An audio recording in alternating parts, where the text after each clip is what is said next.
Bienvenidos a un nuevo episodio de PsicoCoach, donde aprenderás todo lo que necesitas saber sobre la psicología y la memoria. Imagínate intentando comprender la mente humana, cómo aprendemos, recordamos, incluso olvidamos. De eso se trata la psicología de la memoria. Hoy vamos a hacer una inmersión profunda en este campo, explorando sus conceptos clave, teorías, investigadores que han dado forma a nuestra comprensión de esta compleja función cognitiva. ¿Sabías que nuestros recuerdos no son grabaciones perfectas de los eventos? Descubriremos cómo nuestro conocimiento previo a nuestras emociones pueden de hecho moldear y distorsionar lo que recordamos. Comencemos. Para comprender completamente la psicología de la memoria, tenemos que empezar por el principio. A finales del siglo XIX, un psicólogo alemán llamado Hermann Ebbinghaus se propuso estudiar la memoria de una manera totalmente nueva. Lo fascinante de Ebbinghaus es que se centró en el aprendizaje y la memoria de información sin sentido, utilizando sílabas sin significado, como SIF, SIVA o DAX.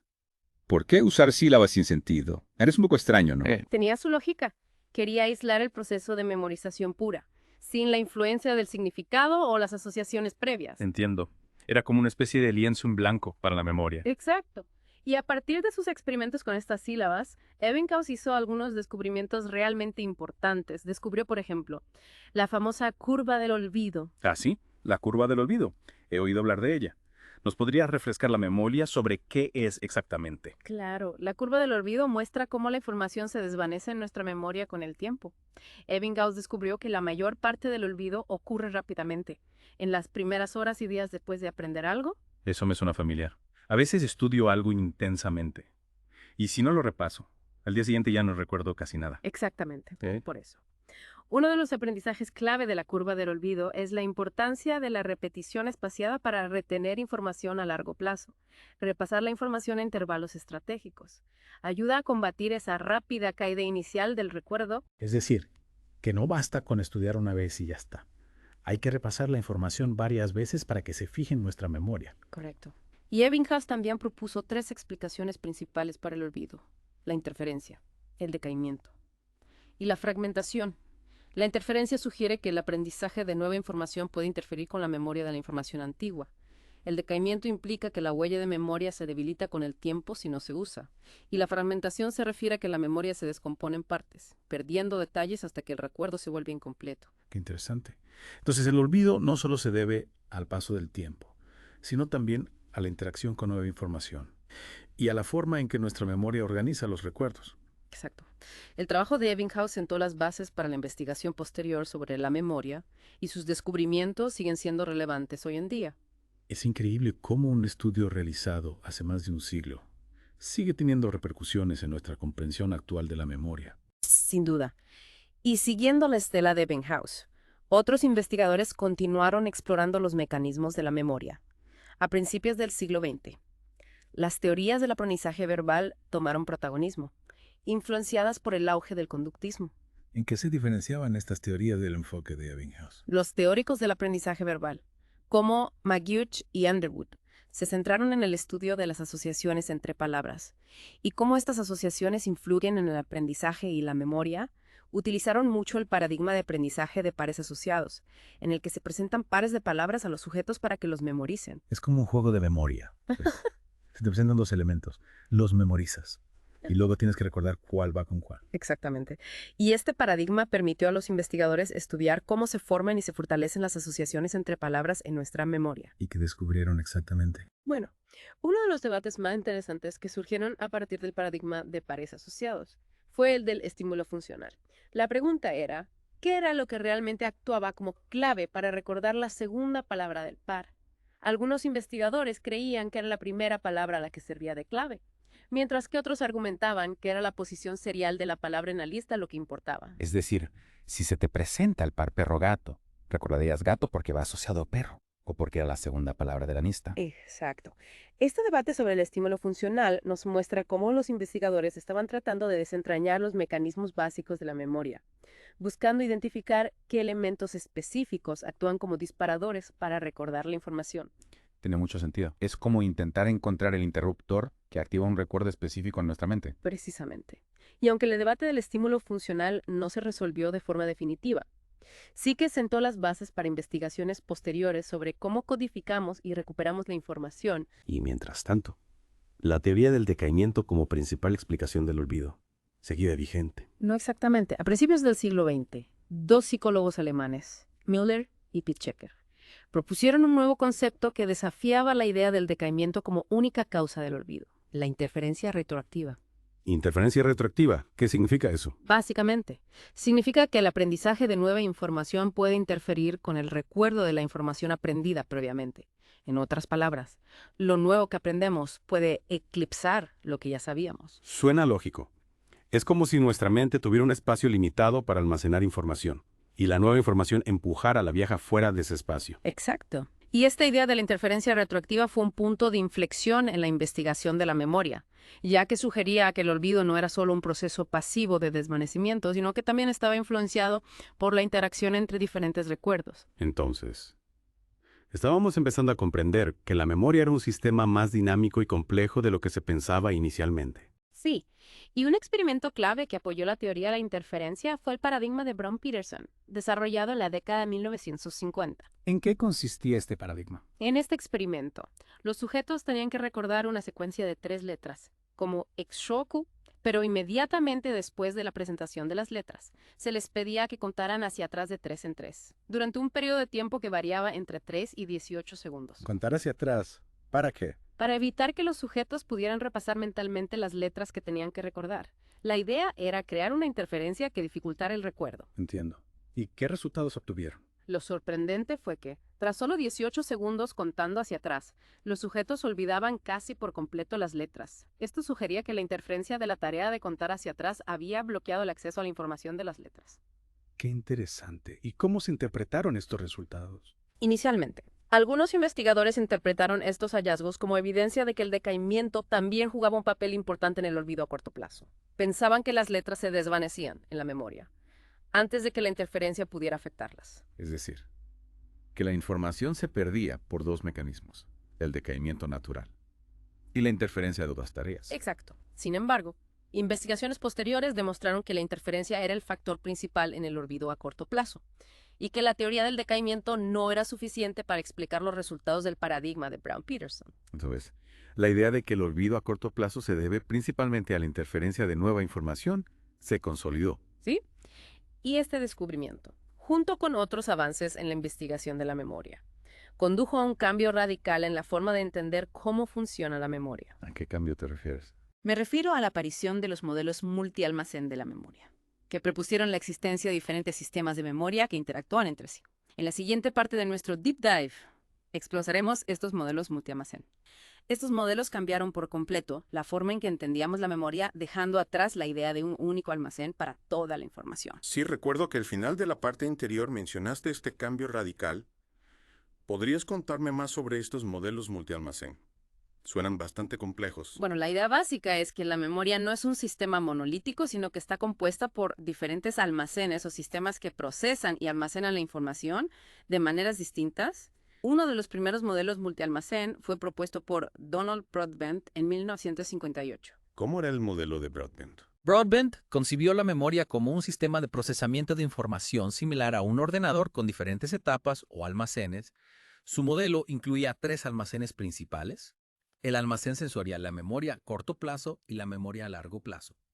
¿Y cómo fluye la información a través de estos almacenes? Es como una cadena de montaje. En cierto modo, sí, según Broadbent, la información del mundo exterior entra primero en el almacén sensorial, donde se retiene durante un breve periodo de tiempo como una especie de eco de la experiencia sensorial. ¿Y luego qué pasa? ¿Se guarda toda esa información en la memoria a corto plazo? No solo una pequeña parte de la información del almacén sensorial se selecciona y se transfiere a la memoria a corto plazo. Broadbent propuso que existe un filtro atencional que decide qué información es relevante y merece ser procesada más a fondo. Es como un control de calidad que decide qué información pasa a la siguiente etapa. Exactamente, y en la memoria a corto plazo la información se mantiene activa durante un tiempo limitado, generalmente unos pocos segundos, y se puede manipular y utilizar para realizar tareas cognitivas como resolver problemas o comprender el lenguaje. ¿Y qué ocurre con la información que no se utiliza en la memoria a corto plazo? Simplemente se desvanece. Sí, si no se repasa o se transfiere a la memoria a largo plazo, la información en la memoria a corto plazo se pierde rápidamente. De hecho, uno de los hallazgos más famosos sobre la memoria a corto plazo es su capacidad limitada. Ah, sí. He oído hablar del límite mágico de la memoria a corto plazo. ¿Podrías contarme más sobre eso? Claro, George Miller en su famoso artículo El mágico número 7, más o menos 2, demostró que la mayoría de las personas solo pueden retener alrededor de 7 elementos como dígitos, letras o palabras en su memoria a corto plazo lavade. Solo 7 elementos. Parece muy poco espacio para toda la información que manejamos a diario. Lo es, pero afortunadamente Miller también descubrió que podíamos superar esta limitación utilizando una estrategia llamada fragmentación. Fragmentación, ¿qué significa eso? La fragmentación consiste en agregar la información en unidades significativas más grandes, lo que nos permite almacenar más información en la memoria a corto plazo. Por ejemplo, en lugar de intentar recordar 10 dígitos individuales, podemos agruparlos en 2 números de teléfono de 5 dígitos, lo que reduce la carga para la memoria a corto plazo. Es un truco muy útil. Es como comprimir un archivo para que ocupe menos espacio. Exacto, la fragmentación nos permite utilizar de manera más eficiente el espacio limitado de la memoria a corto plazo. Entonces el modelo de Broadbent nos mostró que la memoria es un sistema con diferentes almacenes y que la información fluye a través de estos almacenes de manera secuencial.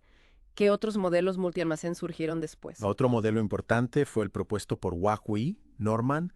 En 1965 su trabajo se centró en distinguir claramente la memoria a corto plazo de la memoria a largo plazo, considerándolas como sistemas independientes con diferentes propiedades. ¿Y qué evidencias encontraron para apoyar esta distinción? Wah-Wee y Norman realizaron un experimento ingenioso en el que presentaban a los sujetos una serie de dígitos a diferentes velocidades.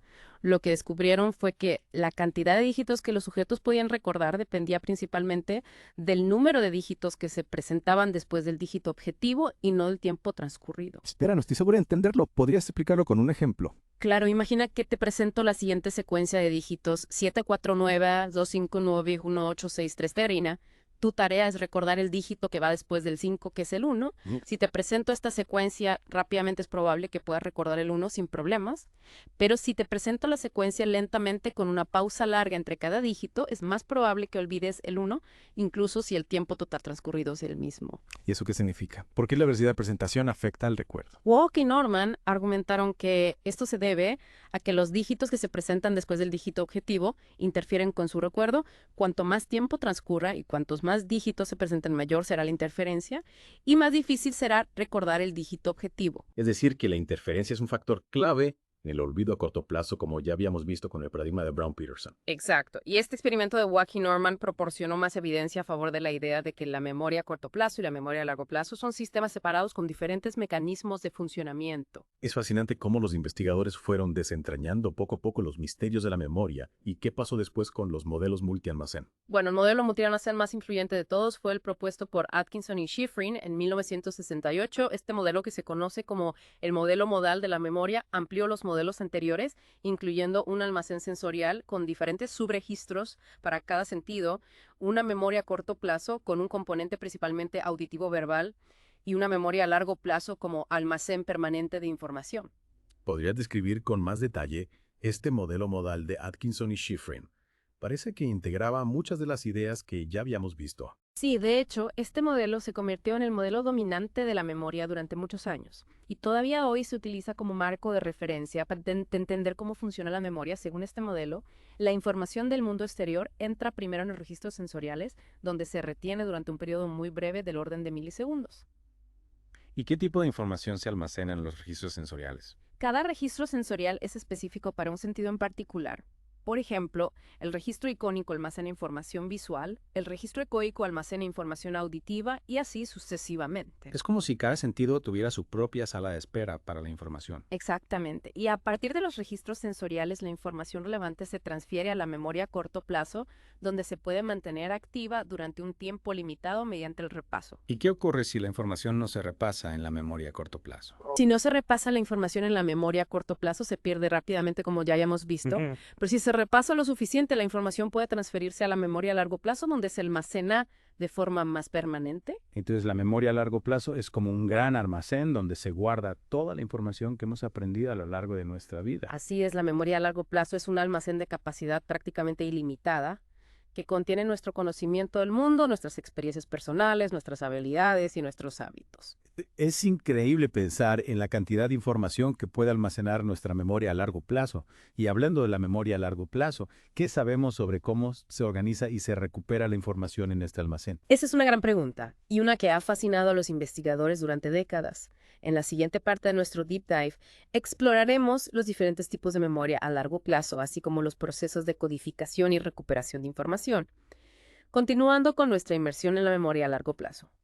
Una de las primeras cosas que debemos comprender es que no se trata de un bloque único e indiferenciado. De hecho, la memoria a largo plazo se divide en diferentes sistemas que procesan y almacenan distintos tipos de información. Es como si la memoria a largo plazo fuera una gran biblioteca con diferentes secciones. Una para novelas, otra para libros de historia, otra para biografías. Exacto.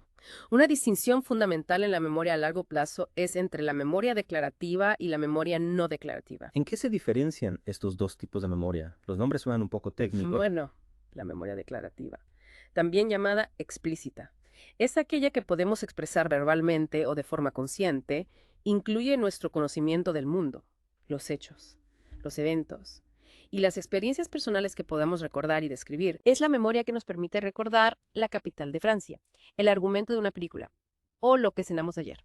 Es decir, la información que podemos declarar o expresar con palabras. Exacto. Y dentro de la memoria declarativa se distinguen dos subtipos: la memoria semántica y la memoria episódica. ¿Y en qué se diferencia la memoria semántica y la episódica? La memoria semántica se refiere a nuestro conocimiento general del mundo, los conceptos, las ideas y el lenguaje. Es como un gran diccionario o enciclopedia mental que contiene información descontextualizada, sin referencia a un momento o lugar específico. Es decir, que la memoria semántica nos permite saber que París es la capital de Francia, pero no recordamos cuándo o dónde aprendimos esa información. Correcto. En cambio, la memoria episódica se refiere a nuestras experiencias personales, los eventos que hemos vivido, y que podemos recordar con detalles específicos sobre el lugar, el tiempo y las emociones asociadas. Es la memoria que nos permite recordar nuestro primer día de colegio, nuestra última fiesta de cumpleaños o nuestro primer viaje al extranjero. Es decir, los eventos que forman parte de nuestra historia personal. Exacto. La memoria episódica nos proporciona una especie de viaje en el tiempo mental que nos permite revivir experiencias pasadas con gran riqueza de detalles. Entonces, la memoria declarativa, con sus dos subtipos, la semántica y la episódica, abarca todo el conocimiento y las experiencias que podemos recordar y describir de forma consciente. ¿Y qué hay de la memoria no declarativa? La memoria no declarativa, también llamada implícita, es aquella que no podemos expresar verbalmente o de forma consciente. Incluye las habilidades motoras, los hábitos, las respuestas condicionadas y los procesos perceptivos que influyen en nuestro comportamiento sin que seamos conscientes de ello. ¿Podrías darme algunos ejemplos de memoria no declarativa? Claro, montar en bicicleta, conducir un coche, tocar un instrumento musical o escribir a máquina son ejemplos de habilidades motoras que dependen de la memoria no declarativa. También lo son los hábitos, como cepillarse los dientes o atarse los cordones, que realizamos de forma automática sin tener que pensar en cada paso. Es decir, que la memoria no declarativa es la que nos permite realizar acciones y responder a estímulos de forma automática, sin necesidad de un control consciente. Exacto. Y una de las evidencias más sólidas de la distinción entre memoria declarativa y no declarativa proviene de estudios con pacientes amnésicos. ¿Qué tipo de estudios? Hay casos famosos de pacientes con amnesia, como el paciente HM, que tras una lesión cerebral perdieron la capacidad de formar nuevos recuerdos declarativos, pero aún podían aprender nuevas habilidades motoras o respuestas condicionadas. Es decir, que su memoria declarativa estaba dañada, pero su memoria no declarativa seguía funcionando. Eso es una prueba contundente de que son sistemas de memoria independientes. Precisamente. Y hablando de pruebas, otra evidencia a favor de la distinción entre memoria declarativa y no declarativa proviene de experimentos con personas sanas, por ejemplo. En tareas de priming, se ha demostrado que las personas muestran un mejor rendimiento con estímulos que han visto antes, incluso si no los recuerdan conscientemente. ¿Qué es el priming? El priming es un fenómeno en el que la exposición previa a un estímulo facilita el procesamiento posterior de ese mismo estímulo o de estímulos relacionados. Por ejemplo, si te muestro rápidamente la palabra médico y luego te pido que completes la palabra enfermo, es más probable que completes la palabra como enfermera, que si no hubieras visto antes la palabra médico. Es como si la palabra médico hubiera activado una serie de conceptos relacionados en mi mente, incluyendo la palabra enfermera, aunque no sea consciente de haber visto la palabra médico. Exacto. Y este fenómeno de priming se ha observado tanto en personas sanas como en pacientes amnésicos, lo que sugiere que la memoria no declarativa opera de forma independiente de la memoria declarativa. Es fascinante cómo nuestra mente puede procesar y almacenar información de maneras tan diversas. Y ahora que ya conocemos los diferentes tipos de memoria a largo plazo, ¿qué sabemos sobre cómo se codifica y se recupera la información en este vasto almacén? Bueno, La codificación se refiere al proceso por el cual la información se transforma en una representación mental que puede ser almacenada en la memoria, y la recuperación se refiere al proceso por el cual se accede a la información almacenada en la memoria y se trae de vuelta a la conciencia. Es decir, que la codificación es como guardar un archivo en la memoria y la recuperación es como abrir un archivo que ya estaba guardado. Exacto. Y para que la información se codifique y se recupere de forma efectiva, es importante que se procese de forma profunda y significativa. ¿Qué significa procesar la información de forma profunda y significativa? Significa ir más allá del simple procesamiento superficial de las características físicas de la información, como su forma, color o sonido, y prestar atención a su significado, sus relaciones con otros conceptos, y su relevancia para nosotros. Por ejemplo, si estoy estudiando la anatomía del corazón, no basta con memorizar los nombres de las diferentes partes del corazón. Debo intentar comprender cómo funcionan estas partes, cómo interactúan entre sí y qué implicaciones tienen para la salud cardiovascular. Exacto. Cuanto más elaboremos la información, cuanto más la relacionemos con nuestro conocimiento previo, más fácil será recordarla. Y una de las teorías que explica este fenómeno es la teoría de los niveles de procesamiento. ¿En qué consiste la teoría de los niveles de procesamiento? Esta teoría propone que la profundidad del procesamiento de la información determina la fuerza de la huella de memoria. Cuanto más profundamente se procesa la información, más duradera será la huella de memoria. Es decir, que si procesamos la información de forma superficial, solo prestando atención a sus características físicas, la huella de memoria será débil y se desvanecerá rápidamente. Pero si la procesamos de forma profunda, prestando atención a su significado y sus relaciones, la huella de memoria será más fuerte y durará más tiempo. Exacto. Y una forma de procesar la información de forma profunda es a través de la elaboración. ¿Qué es la elaboración? La elaboración es un proceso en el que añadimos significado a la información relacionándola con nuestro conocimiento previo, creando imágenes mentales o generando ejemplos. Cuanto más elaboremos la información, más fácil será recordarla. Por ejemplo, si quiero recordar que la capital de Australia es Canberra, puedo imaginar un canguro, un animal típico de Australia, saltando delante del edificio del Parlamento en Canberra. La imagen mental me ayuda a conectar la información de forma más significativa y recordarla mejor. Exacto. Ese es un buen ejemplo de elaboración. Y además de la elaboración, otro factor que influye en la codificación y la recuperación de información es el contexto. ¿Te refieres al contexto físico o al contexto mental? A ambos. Se ha demostrado que es más fácil recordar la información si estamos en el mismo contexto en el que la aprendimos. Este fenómeno se conoce como memoria dependiente del contexto. Por ejemplo, si estudio para un examen en una habitación tranquila y ordenada, es probable que recuerde mejor la información si hago el examen en una habitación similar. Exacto. Y el contexto mental también puede influir en la memoria. Si aprendemos algo cuando estamos tristes, es más probable que lo recordemos cuando volvamos a estar tristes. Este fenómeno se conoce como memoria congruente con el estado de ánimo. Es decir, que nuestro estado de ánimo puede actuar como una clave de recuperación para la información que está almacenada en la memoria. Precisamente. Y además del contexto, las claves de recuperación son cualquier tipo de estímulo que nos ayuda a acceder a la información almacenada en la memoria. Pueden ser palabras, imágenes, sonidos, olores, emociones, etc. Las claves de recuperación son como las pistas que nos ayudan a resolver un misterio. Cuanto más relevantes sean las pistas, más fácil será resolver el misterio. Exacto. Y para utilizar las claves de recuperación de forma efectiva, es importante que las asociemos a la información que queremos recordar durante el proceso de codificación.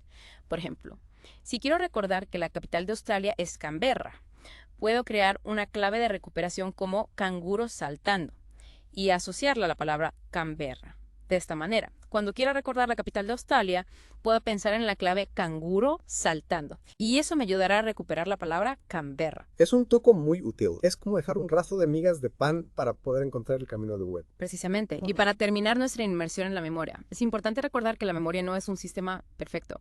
A veces, nuestra memoria nos falla. Olvidamos cosas. Distorsionamos recuerdos. O incluso creamos falsos recuerdos. Es cierto. A todos nos ha pasado alguna vez que no recordamos dónde hemos dejado las llaves, que confundimos un evento con otro, o que creemos recordar algo que nunca sucedió. Exacto. Y estos fallos de memoria pueden deberse a diferentes factores, como el paso del tiempo, la interferencia de otros recuerdos, el estrés, la falta de atención, o la sugestión de otras personas. Es decir, que nuestra memoria es un sistema complejo y dinámico, que está influenciado por una multitud de factores internos y externos. Así es. Y comprender cómo funciona la memoria, sus limitaciones y sus potencialidades, es fundamental para poder utilizarla de forma efectiva en nuestra vida diaria. Ha sido una inmersión fascinante en el mundo de la memoria. Gracias por compartir tus conocimientos con nosotros. y a todos nuestros oyentes. Les recordamos que en las notas del programa encontrarán enlaces a recursos adicionales para seguir aprendiendo sobre la memoria. Hasta la próxima en PsychoCoach.